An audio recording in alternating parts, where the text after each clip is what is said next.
Back to Beena's learning class. ഇന്ന് നമ്മൾ പഠിക്കുന്നത് 5ാം ക്ലാസ്സിലെ ബേസിക് സയൻസ് അല്ലെങ്കിൽ അടിസ്ഥാന ശാസ്ത്രത്തിൻ്റെ മൂന്നാമത്തെ ചാപ്റ്ററാണ് നിങ്ങളെ വാട്ടർ ആൻഡ് ലൈഫ് അല്ലെങ്കിൽ ജലം നിത്യജീവിതത്തിൽ എന്ന് പറയുന്നത്. ഇതിൻ്റെ പകുതി മുക്കാലും അതായത് 90% നോട്ട് ഞാൻ എടുത്തിട്ടുണ്ട്. നിങ്ങളെ നോട്ട് ഞാൻ മൊത്തം തരുന്നില്ല എന്നൊരു കമൻറ്റ് ബോക്സ് കണ്ടു. പിന്നെ ഒറ്റ ക്ലാസ് കൊണ്ട് നമുക്ക് ഈ ഫുൾ നോട്ടും എന്തായാലും നമുക്ക് പറ്റത്തില്ല. അല്ലെങ്കിൽ നോട്ട് മാത്രം എഴുതി നിങ്ങൾക്ക് അങ്ങ് ഇട്ട് തരുമ്പോഴേ നമുക്ക് അത്രയും പറ്റും. ഈ ഒരു ചാപ്റ്റർ ഫുള്ള് നമുക്ക് എങ്ങനെയാണ് ഒറ്റ ലിങ്കിൽ തരുന്നത്. പക്ഷേ ഇന്ന് ഞാൻ ഒരുവിധം ഒരു 90% നോട്ടും ഞാൻ ഇന്ന് എഴുതിയിട്ടുണ്ട് കേട്ടോ. അപ്പം നോക്കിക്കേ, ജലം നിത്യജീവിതത്തിൽ അല്ലെങ്കിൽ വാട്ടർ ആൻഡ് ലൈഫ് എന്നാണ് ഞാൻ ഇംഗ്ലീഷും മലയാളവും വെച്ചത്. നോക്കിക്കേ, ഒരു കൊച്ചു നിന്നിട്ട് ചോദിക്കുന്ന where are you going to ഹറിലി, നീ ഇത്ര വേഗത്തിൽ എങ്ങോട്ടാണ് പോകുന്നത്?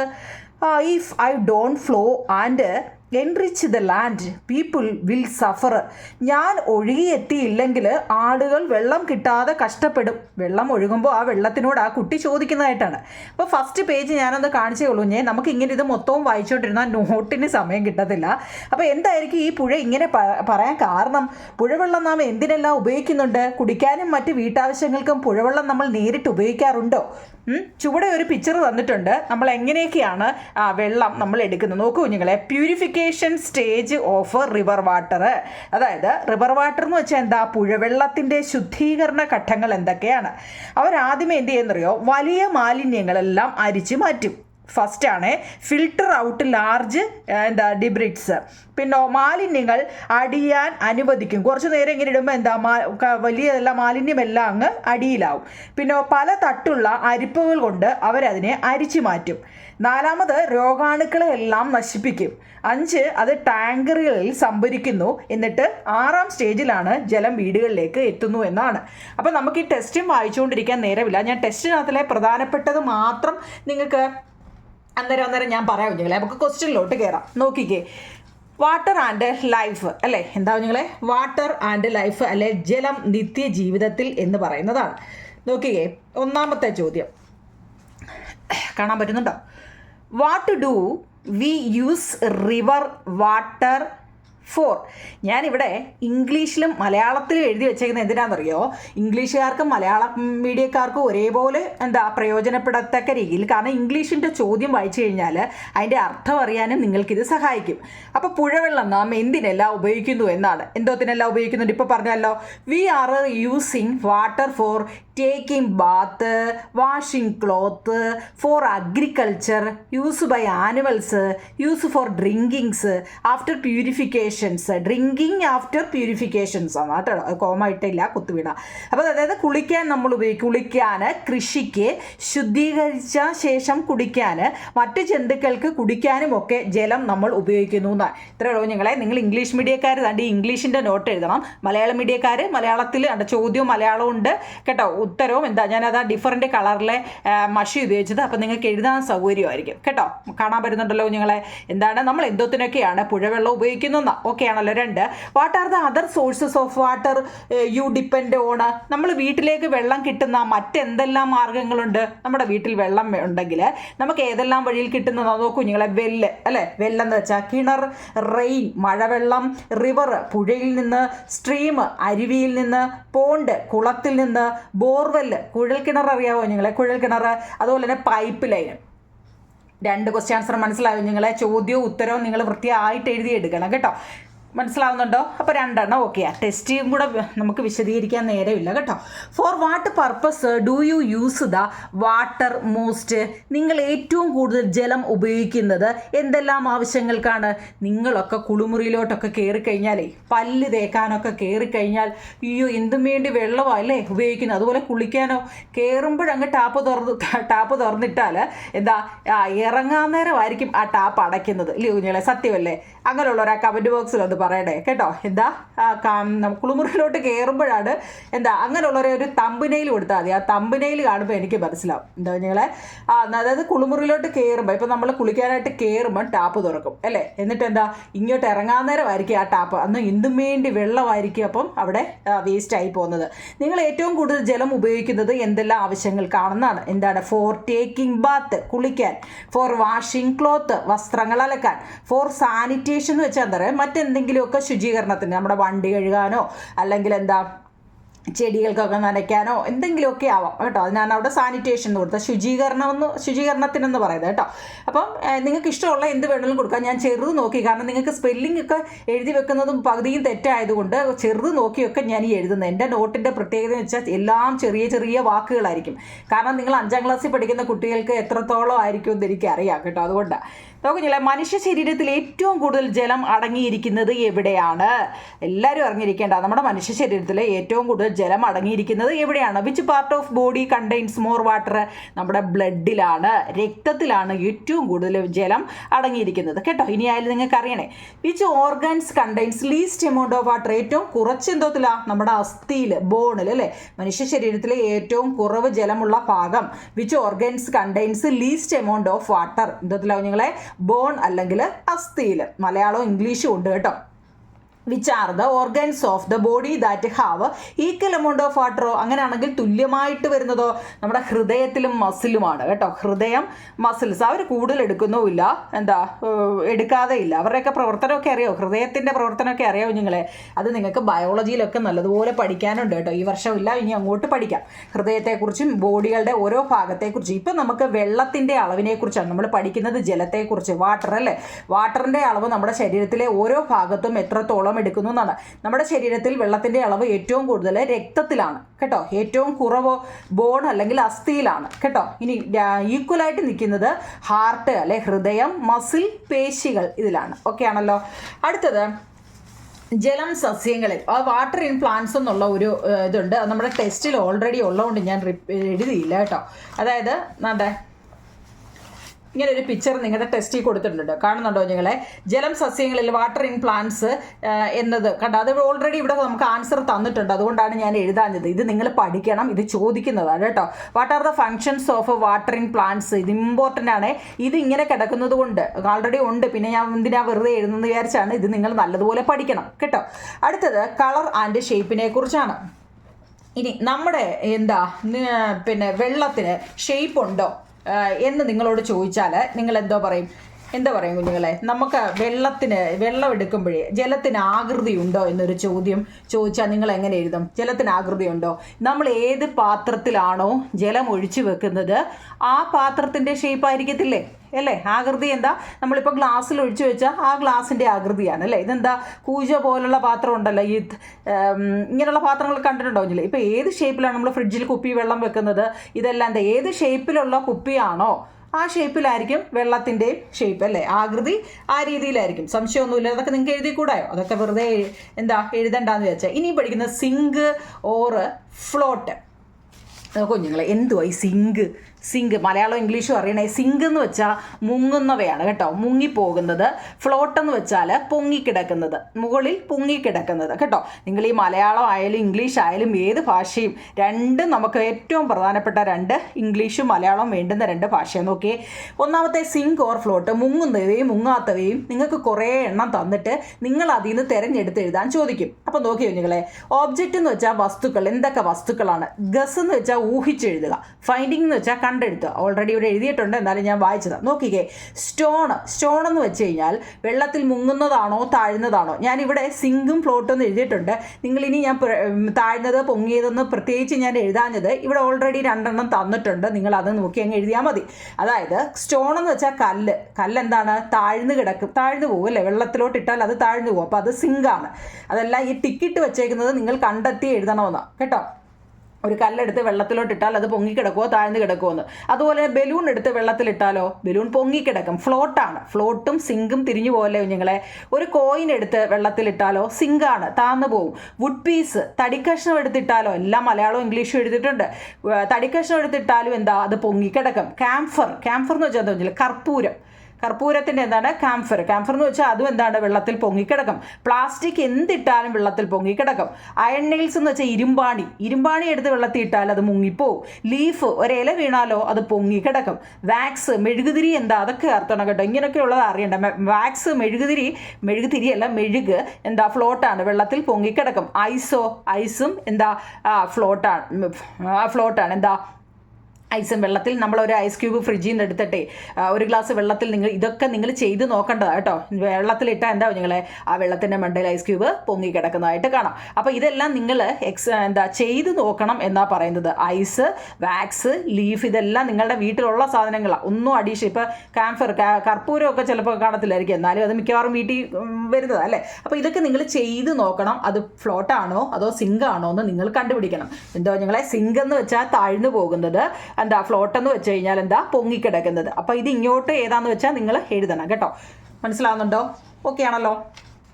അടുത്തത്, we often utilise the ability of object to float in water. എന്താ നിങ്ങളെ, അതായത് വെള്ളത്തിൽ വസ്തുക്കൾ പൊങ്ങിക്കിടക്കാനുള്ള കഴിവുണ്ട്. നമ്മൾ എങ്ങനെയാണ് അത് പ്രയോജനപ്പെടുത്തുന്നത്? വെള്ളത്തിൽ പൊങ്ങിക്കിടക്കുമെന്നൊക്കെ പറയുന്നതിൽ നമ്മളെങ്ങനെ കപ്പൽ യാത്ര ചെയ്തിട്ടുണ്ടോ? കപ്പൽ യാത്ര ചെയ്യുക, അതായത് travel in ship and boat. അതുപോലെ തന്നെ ചെങ്ങാടത്തിലെ യാത്ര, റാഫ്റ്റിംഗ്. മത്സ്യബന്ധനത്തിന് പോകുന്നു, ഫിഷിംഗ് ഇൻ ബോട്ട് അല്ലേ. വിനോദയാത്രയ്ക്ക് പോകുന്നു, ഇതെല്ലാം എന്താ വെള്ളത്തിൽ കൂടെ ഉള്ള യാത്രയല്ലേ ഇതെല്ലാം എന്താ വെള്ളത്തിൻ്റെ മുകളിൽ പൊങ്ങിക്കിടക്കുകയല്ലേ കുഞ്ഞുങ്ങളെ. അപ്പം ഇത് വെള്ളത്തിൽ വസ്തുക്കൾ പൊങ്ങിക്കിടക്കാനുള്ള കഴിവുണ്ട് ഉണ്ടല്ലോ. അതിൻ്റെ ഉദാഹരണമാണ് ഇതൊക്കെ. ഏതൊക്കെയാ? കപ്പൽ യാത്ര ചെയ്യുക, ചങ്ങാടത്തിൽ പോവുക, മത്സ്യബന്ധനത്തിന് മീൻ പിടിക്കാൻ പോകുന്നല്ലോ, അതുപോലെ വിനോദയാത്രയ്ക്ക് പോവുക. ഇതിൻ്റെ എല്ലാം ഇംഗ്ലീഷും കൊടുത്തിട്ടുണ്ട്. ഇനി ഏറ്റവും പ്രധാനപ്പെട്ട കുഞ്ഞുങ്ങളെ ലീനം, ലായകം, ലായനി, ഇത് മൂന്നും ഇമ്പോർട്ടൻ്റ് ആണ് കേട്ടോ. എന്താ വെച്ചാൽ solute, solvent, solution. Solute, solvent, solution. അതായത് the substance that dissolve is called solute. അതായത് ലയിച്ച് ചേരുന്ന വസ്തുവിനെയാണ് നമ്മളിപ്പം വെള്ളത്തിനകത്തിലോട്ട്. നിങ്ങളുടെ വീട്ടിൽ ഉജാല നമ്മൾ യൂണിഫോം, വെള്ള യൂണിഫോം ഒക്കെ ഉണ്ടോ നിങ്ങൾക്ക്? ഇപ്പം ഇല്ലേ? എന്നാലും നിങ്ങളുടെ ഉടുപ്പ് വെള്ള ഉടുപ്പുള്ള ഉണ്ടോ? ഇതിനകത്തിൽ യൂണിഫോം വെള്ള ഉടുപ്പുള്ളവരൊക്കെ അമ്മമാരെ ഉജാലയൊക്കെ മുക്കി, അല്ലെങ്കിൽ ഉജാലയൊക്കെ മുക്കി ഇടുന്നത് കണ്ടിട്ടുണ്ടോ? അല്ലെങ്കിൽ നമ്മൾ കംഫർട്ട് അല്ലേ, സ്റ്റിഫാൻഷൻ, ഇതിൻ്റെയൊക്കെ പരസ്യം അതോ ഇനി. അപ്പോൾ ഇതൊക്കെ നമ്മൾ വെള്ളത്തിൽ വെള്ളത്തിലോട്ട് ഇട്ട് കഴിഞ്ഞാൽ എന്ത് ചെയ്യുന്നു?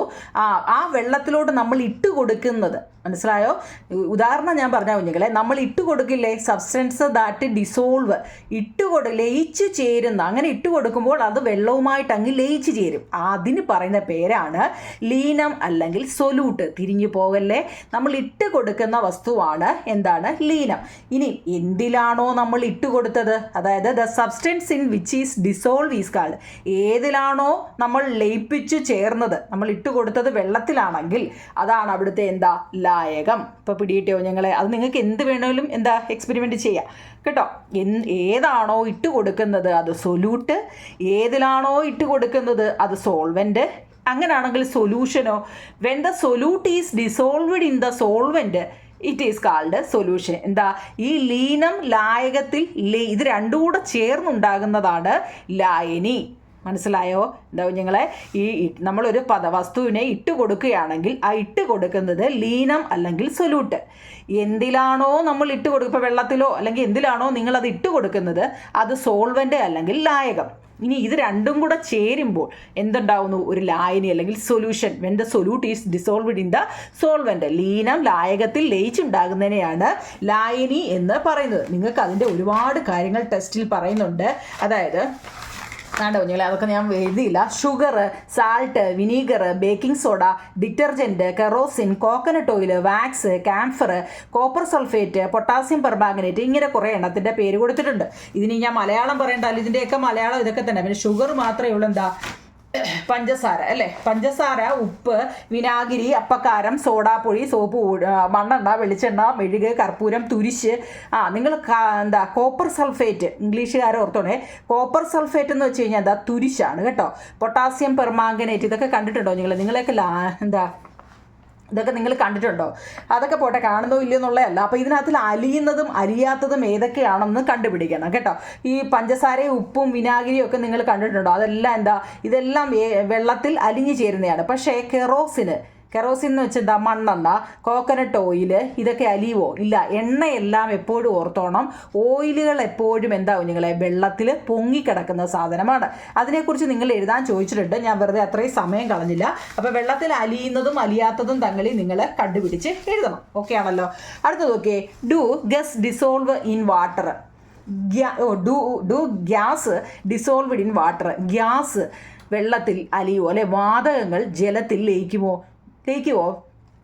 ആ എന്താ ജയിക്കുമെന്നല്ല കേട്ടോ, ലയിക്കും. Gases also dissolved in water എന്ന് വെച്ചാൽ എന്താ നിങ്ങളെ gas dissolved in water, gas വെള്ളത്തിൽ അലിയുമെന്ന്. അടുത്ത ജലത്തിൽ ലയിക്കുന്ന വാതകങ്ങൾ എന്തെല്ലാം? Some gases that dissolved in water ഏതൊക്കെയാ? Oxygen, carbon dioxide, nitrogen, ammonia, chlorine എന്നിവ ജലത്തിൽ ലയിക്കുന്നു. Oxygen, carbon dioxide, nitrogen, ammonia, വായിക്കാൻ അറിയണേ, chlorine are some gases that dissolve. നിങ്ങളുടെ പരീക്ഷയ്ക്ക് ചിലപ്പോൾ അതൊരു 2 മാർക്കിനോ 3 മാർക്കിനോ ചോദിക്കും. വെള്ളത്തിൽ അലിയുന്ന ഏതൊക്കെയാ വാതകങ്ങൾ അല്ല ഏതൊക്കെയാണെന്ന് കേട്ടോ. പിന്നെ അതുപോലെ തന്നെ fish get oxygen from water. മത്സ്യം ശ്വസിക്കുന്നത് എന്താ? ഓക്സിജനാണ്. എവിടെ നിന്നാ? ജലത്തിൽ നിന്നാണ് അതും ഓക്സിജൻ ശ്വസിക്കുന്നത്. We use chlorine in water. അതുപോലെ തന്നെ നമ്മൾ ജലം ശുദ്ധീകരിക്കാൻ എന്ത് ഉപയോഗിക്കുന്നു? ക്ലോറിൻ ഉപയോഗിക്കുന്നു. മനസ്സിലാവുന്നുണ്ടോ? നിങ്ങൾ എല്ലാം മലയാളവും ഇംഗ്ലീഷും എഴുതി വെച്ചിട്ടുണ്ട് കേട്ടോ. നിങ്ങൾ വായിച്ച് നോക്കി. ഇംഗ്ലീഷ് വായിച്ചാൽ മനസ്സിലാകാത്തവർക്ക് മലയാളം വായിച്ച് മനസ്സിലാക്കണം കേട്ടോ. Why do we call water as universal solvent? ഇത് ഇമ്പോർട്ടൻ്റ് ക്വസ്റ്റ്യൻ ആയിട്ടോ, 10ാം ക്ലാസ്സുകാർക്ക് വരെയും പഠിക്കാനുള്ളതാ. വെള്ളത്തിനെ യൂണിവേഴ്സൽ സോൾവെൻറ്റ് എന്ന് പറയാൻ കാരണം എന്താണ്? എന്താ കുഞ്ഞുങ്ങളെ വെള്ളത്തിനെ യൂണിവേഴ്സൽ സോൾവെൻ്റ് എന്ന് പറയാൻ കാരണം എന്താ? ജലത്തെ ഒരു സാർവിക ലായകം എന്ന് പറയാൻ കാരണം നിരവധി വസ്തുക്കളെ ജലത്തിൽ ലയിപ്പിക്കാൻ കഴിയും. അതുകൊണ്ടാണ് ജലത്തെ സാർവിക ലായകം എന്ന് പറയുന്നത്. ഇല്ലേ, നമ്മൾ എന്തിട്ട് കൊടുത്താലും ജലത്തിനകത്തിൽ എന്തിട്ട് കൊടുത്താന്ന് വെച്ചാൽ എന്താ, ഈ മുളക് പൊടി, മല്ലിപ്പൊടി, അരിപ്പൊടി, എന്ത് പൊടി വകകളോ അല്ലെങ്കിൽ അതുപോലെ ഇപ്പം നമ്മൾ മേളിൽ പറഞ്ഞില്ലേ ഒരുപാട് കാര്യങ്ങൾ ഇങ്ങനെ വെള്ളത്തിൽ ഇട്ട് കൊടുത്താൽ അലിഞ്ഞു പോകുന്ന. അതുകൊണ്ട് വെള്ളം എന്ന് പറയുന്ന ഒരു യൂണിവേഴ്സൽ സോൾവെൻ്റ് ആണെന്നാണ് പറയുന്നത്. Water has the capacity to dissolve many substance, hence water is called universal solvent കേട്ടോ. അത് ഇമ്പോർട്ടൻ്റ് ചോദ്യമാണ്. ഞാൻ ഇമ്പോർട്ടൻ്റ് എന്ന് പറയുന്ന എല്ലാം നല്ലതുപോലെ പഠിക്കേണ്ടതാണ് കേട്ടോ നിങ്ങളെ. 16 അടുത്തത് ജലത്തിൻ്റെ ലായക ശേഷി പ്രയോജനപ്പെടുത്തുന്ന കൂടുതൽ ഉദാഹരണങ്ങൾ പറയുക. ജലത്തിൻ്റെ ലായക ശേഷി പ്രയോജനപ്പെടുത്തുന്ന കൂടുതൽ ഉദാഹരണങ്ങൾ പറയുക. എന്താ ഇതിൻ്റെ എല്ലാം നമ്മൾ ഇംഗ്ലീഷും മലയാളവും എഴുതി. നിങ്ങൾക്ക് തിരിഞ്ഞു പോകാതിരിക്കാനാവും നിങ്ങളെ ഇംഗ്ലീഷും മലയാളത്തിലും എഴുതി വെച്ചിരിക്കുന്നത് കേട്ടോ. ഇംഗ്ലീഷും Malayalam okay. To wash cloth, prepare food substance, for testing chemical substance, വസ്ത്രങ്ങൾ അലക്കാൻ, ഭക്ഷണം ഉണ്ടാക്കാൻ, അതുപോലെ തന്നെ രാസ പരീക്ഷണങ്ങൾ നടത്താനും ഒക്കെ ജലത്തിൻ്റെ ലായകശേഷി പ്രയോജനപ്പെടുത്തുന്നുണ്ട്. ഇനി നിങ്ങളോട് ഏറ്റവും ഇമ്പോർട്ടൻ്റ് ആണ് ഐസ് ഉണ്ടാക്കുന്നത്. ഉണ്ടാകുന്നത് എങ്ങനെയാണ്? ഐസ് കേട്ടോ. നമ്മളില്ലേ ഫ്രിഡ്ജ് തുറക്കുക അല്ല എന്താ ഫ്രീസറിൽ നിന്ന് ഓരോ ഐസ് ക്യൂബ് ഉറക്കി എടുക്കത്തില്ലേ, അതെങ്ങനെയാണ്? വെള്ളം തണുപ്പിച്ചാണ് ഐസ് ഉണ്ടാകുന്നത്. When water cools below freezing point 0 degree. നമ്മുടെ വെള്ളത്തിൻ്റെ ഫ്രീസിങ് പോയിൻ്റ് എത്ര? 0 degree Celsius. It turn into ice. എന്താ നിങ്ങളെ നമ്മുടെ വാട്ടർ കൂൾ വെള്ളം തണുത്ത് below freezing point 0 degree Celsius ആയത്. അപ്പോൾ അതെന്തായിട്ട് ടേൺസ് ഇൻ ടു ഐസായിട്ട് മാറുന്നു. എന്തെല്ലാം ആവശ്യങ്ങൾക്കാണ് നമ്മൾ ഐസ് ഉപയോഗിക്കുന്നത്? നിങ്ങൾക്ക് അറിയാവുന്ന എന്ത് വേണമെങ്കിലും എഴുതാം കേട്ടോ. ഞാനിവിടെ എഴുതിയത് തന്നെ എഴുതണം, അത് തന്നെ നിങ്ങൾ പഠിക്കാവുന്നൊന്നുമില്ല. നിങ്ങൾക്ക് എന്തൊക്കെ അറിയാം ഐസ് കൊണ്ട്? എന്തൊക്കെയാണ്? ഫോർ പ്രിസർവിങ് ഫുഡ് സബ്സ്റ്റൻസ്, ഭക്ഷ്യവസ്തുക്കൾ കേടുകൂടാതെ നമ്മൾ സൂക്ഷിക്കുന്നു അല്ലേ. To reduce the pain of injuries, നമുക്ക് നമ്മുടെ കാല് ചിലപ്പോൾ പെട്ടെന്ന് മുറിയുകയോ വേദനയോ വല്ലതും ഉള്ളിടത്ത് ചിലർ ഈ ഐസ് ക്യൂബ് പറക്കി വെക്കുന്ന കാണാം കേട്ടോ.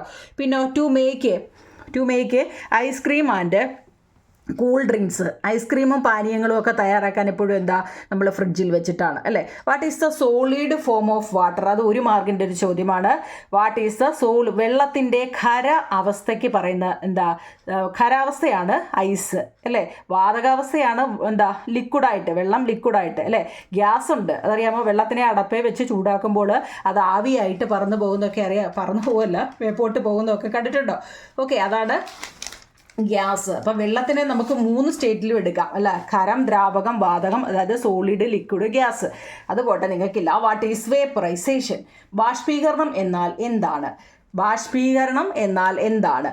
ഒരു ദ്രാവകത്തിൻ്റെ ഉപരിതലത്തിൽ നിന്നും ഞാനിപ്പോൾ പറഞ്ഞില്ലേ ചെറു കണികകൾ ചുറ്റുപാടിലേക്ക് വ്യാപിക്കുന്നതിനെയാണ് ബാഷ്പീകരണം എന്ന് പറയുന്നത്. എന്താ നിങ്ങളെ നമ്മൾ അടപ്പിൽ വെച്ചിട്ട് ഗ്യാസിൽ വെച്ചിട്ട് എന്താ വെള്ളം തിളപ്പിക്കാൻ വെച്ചിട്ട് അടപ്പ് വെച്ച് അടച്ചേ, എന്നിട്ടൊരു കുറച്ച് നേരം കഴിഞ്ഞ് ചെന്ന് നോക്കാമെങ്കിൽ എന്താ ആ അടപ്പ് ഫുള്ള് എന്താ ആവി വെള്ളം അടിച്ചിട്ടിരിക്കുമായിരിക്കും. ശ്രദ്ധിച്ചിട്ടുണ്ടോ? നമുക്കത് തൊടാൻ പറ്റത്തില്ലായിരിക്കും.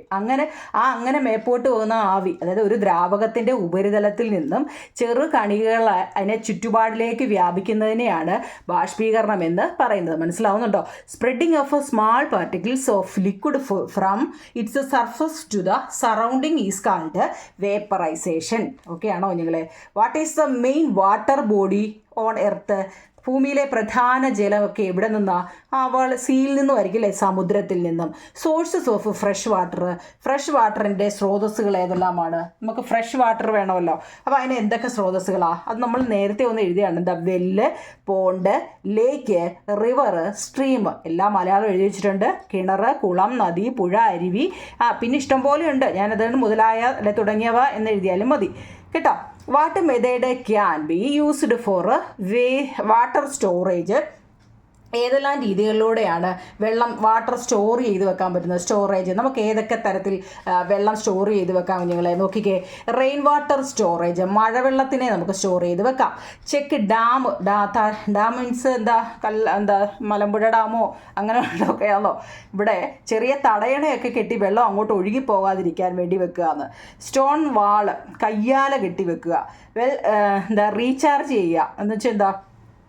ഏത് ഐഡിയയുടെയോ വല്ലോ അങ്ങനെ റീചാർജ് ചെയ്യാനാണെന്ന് പറഞ്ഞത് അല്ല. വെള്ളം സ്റ്റോർ ചെയ്ത് വെക്കുന്നത് വെച്ച് കഴിഞ്ഞാൽ നമ്മൾ ഈ ചിലപ്പോൾ കിണർ പറ്റുമ്പോൾ നമ്മളെന്താ കിണർ ഇറക്കുകയും അപ്പോൾ വീണ്ടും ഊറ്റിളകുക എന്നൊക്കെ കേട്ടിട്ടുണ്ടോ? അല്ലെങ്കിൽ കിണറിനെ വീണ്ടും താപ്പോട്ട് ഇറക്കി നമ്മൾ ഈ തൊടി ഇറക്കുക എന്നൊക്കെ കേട്ടിട്ടുണ്ടോ നിങ്ങളെ? എന്ന് വെച്ചാൽ കിണറിൻ്റെ തൊടി എന്ന് വെച്ചാൽ വെള്ളക്കുറവുണ്ടെങ്കിൽ വീണ്ടും താപ്പോട്ട് നമ്മൾ കുഴിച്ച് വീണ്ടും പടി ഇറക്കി കെട്ടുക എന്നൊക്കെ പറയും. അപ്പോൾ അങ്ങനെയൊക്കെ ചെയ്ത് നമുക്ക് വാട്ടറിനെ സ്റ്റോർ ചെയ്ത് വെക്കാമെന്നൊക്കെയാണ് പറഞ്ഞത്. നിങ്ങൾക്ക് ഇഷ്ടമുള്ള ഒരു 4 എണ്ണം പഠിച്ചു വെച്ചേക്കണം. ഇത് തന്നെ വേണമെന്നില്ല. നിങ്ങൾക്ക് വേറെ ഓപ്ഷൻ ഉണ്ടെങ്കിൽ നിങ്ങൾക്ക് അത് എഴുതാം. ഓക്കെ. അടുത്ത് 25ാമത്തെ ക്വസ്റ്റ്യൻ ആണ്. നമ്മൾ പഠിച്ച യൂസസ് ഓഫ് വാട്ടർ. അതായത് നമുക്ക് ഏറ്റവും പ്രധാനപ്പെട്ട ഒരു ചോദ്യം ഞങ്ങളെ യൂസസ് ഓഫ് വാട്ടർ എന്ന് വെച്ചാൽ വെള്ളത്തിൻ്റെ ഉപയോഗം. ഇത് പഠിച്ചു വെച്ചേക്കണേ. സ്പെല്ലിങ്ങും പഠിച്ചു വെച്ചേക്കണം. എന്താണ്? Drinking, washing, industry, agriculture, prepare food etcetera. അതായത് കുടിക്കാൻ, തുണി കഴുകാൻ, വ്യവസായത്തിന്, കൃഷിക്ക്, ആഹാരം പാകം ചെയ്യാൻ എന്ന് വേണ്ട എല്ലാത്തിനും നമുക്ക് വെള്ളത്തിൻ്റെ ആവശ്യമുണ്ട്. പിന്നെ ഞാൻ മുമ്പ് പറഞ്ഞല്ലോ, അലിയുന്നവയും അലിയാത്തവയും, ജലത്തിൽ ലയിക്കുന്നവ ജലത്തിൽ ലയിക്കാത്തതൊക്കെ നല്ലതുപോലെ അറിഞ്ഞിരിക്കണം കേട്ടോ.